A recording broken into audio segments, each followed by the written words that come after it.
Nagkakarga na kami ng formalin sa ugat. Mauubos na yung 1 galon, hindi pa rin tumatalab sa patay yung formalin. Ayan, kita nyo, walang katigas-tigas.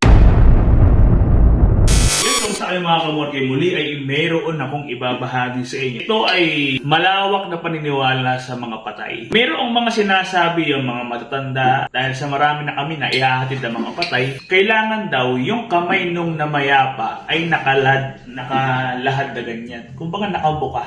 Hindi daw dapat nakaganyan, hindi daw dapat nakaganon, dapat daw nakaganyan o nakabuka dapat yung palad ng patay. Kung mapapansin nyo mga kamorke, meron kami binabalsa mo ngayon. Itong binabalsa mo namin, kanina pang tanghali ito binawian ng buhay. Anong oras na ngayon?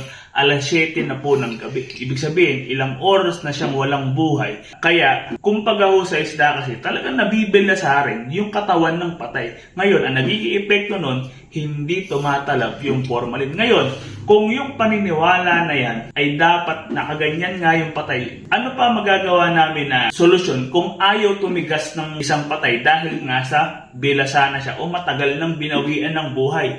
Katulad ito, pakita mo, halika rito. Lapit ka rito. Ito ka. Katulad ito mga kamorge, nagkakarga na kami ng formalin sa ugat. Ngayon, pakita mo yun. Kita nyo mga kamorge, mauubos na yung 1 galon, hindi pa rin tumatalab sa patay yung formalin. Ayan, kita nyo, walang katigas-tigas. Ngayon, papaano namin magagawa yung sinasabi ng mga nakakatanda na kailangan daw nakalahad na ganyan o nakabuka yung mismong palad? Ang mangyayari ngayon, dahil sa hindi tumikas nga itong patay, ang mangyayari dito, nakaganyan lang siya. Ayan, ganyan mismo. O kayo mga kamorge, siguro meron rin kayong mga suggestion o meron din kayong kaalaman sa ganong pamahiin ng mga nakakatandaan. Ano ba kasi ibig sabihin ng pamahiin na yun na kung bakit kailangan na nakabuka o nakalahad yung kamay nung namayapa? Comment nyo na at yun.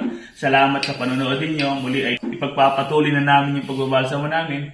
Ingat kayo palagi mga kamorge. Okay.